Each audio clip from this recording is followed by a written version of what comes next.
YSR Congress party Amaravati రాజధాని మీద విష ప్రచారం చేస్తూ ఉంది. అమరావతి మునిగిపోయిందని, మునిగిపోతున్న ప్రాంతంలో రాజధాని నిర్మిస్తున్నారని సోషల్ మీడియాలో దుష్ప్రచారం చేస్తూ ఉన్నారు. వైసీపీ సోషల్ మీడియాతో పాటుగా వైసీపీ నాయకులు అంబటి రాంబాబు లాంటి వాళ్ళు కూడా అమరావతి మునిగిపోయింది, అమరావతి సముద్రాన్ని తలపిస్తుందని చెప్తా ఉన్నారు. కేతిరెడ్డి వెంకటరామరెడ్డి ధర్మవరం ఎక్స్ఎమ్మెల్యే ఇక్కడ చేపలు పెంచుకోవాల్సింది ఇంకేం రాదంటున్నారు. ఫేక్ ఫొటోస్, ఫేక్ వీడియోస్ తో ప్రచారం చేస్తా ఉన్నారు. బయట చూసే వాళ్ళకి ఏమనిపిస్తుంది అంటే నిజంగానే అమరావతి మునిగిపోయిందేమో అని అనుమానించేంతగా వీళ్ళ ప్రచారం ఉంది.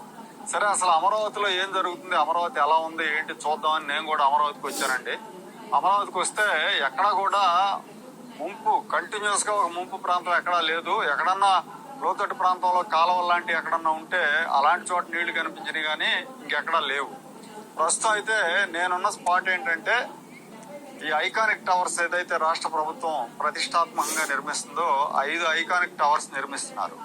అందులో ఇది నెంబర్ 3, 4, 5. ఇవి దీనికి ఆపోజిట్ సైడ్ 1, 2 ఉన్నాయి. సో మొత్తం ఈ 5 టవర్స్ ఇక్కడ నిర్మిస్తున్నారు. చంద్రబాబు నాయుడు గారు 14-18 మధ్య ముఖ్యమంత్రిగా ఉన్నప్పుడు దీనికి రాఫ్ట్ ఫౌండేషన్ వేశారు. వేసిన తర్వాత జగన్మోహన్ రెడ్డి ముఖ్యమంత్రి అయిన తర్వాత దానికి గాలి వదిలేశాడు 5 ఏళ్లు మనం చూస్తే అదిగోండి ఐరన్ అంతా కూడా నీళ్లలో నానిపోయి పాడైపోయింది. పిల్లర్స్ కూడా నీట మునిగిన గుర్తులు కూడా ఉన్నాయి. చూడండి, మనకు కనిపిస్తా ఉంటాయి నీట మునిగిన గుర్తులు. ఇక్కడికి వచ్చేసరికి ఇది మునిగిపోయింది అని వైసీపీ వాళ్ళు ప్రచారం చేశారండి.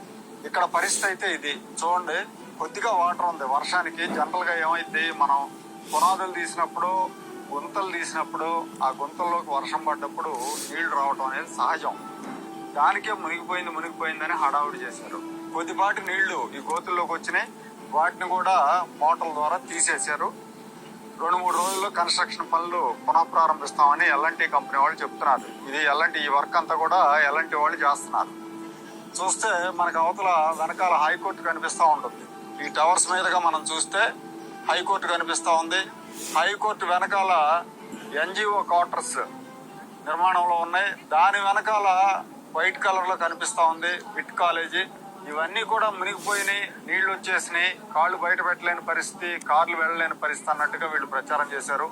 ఇక్కడికి వచ్చి చూస్తే ఇదంతా బూటకం లాగా కనిపిస్తా ఉంది. వీళ్ళ ప్రచారం అంతా బూటకం అని అనిపిస్తా ఉంది.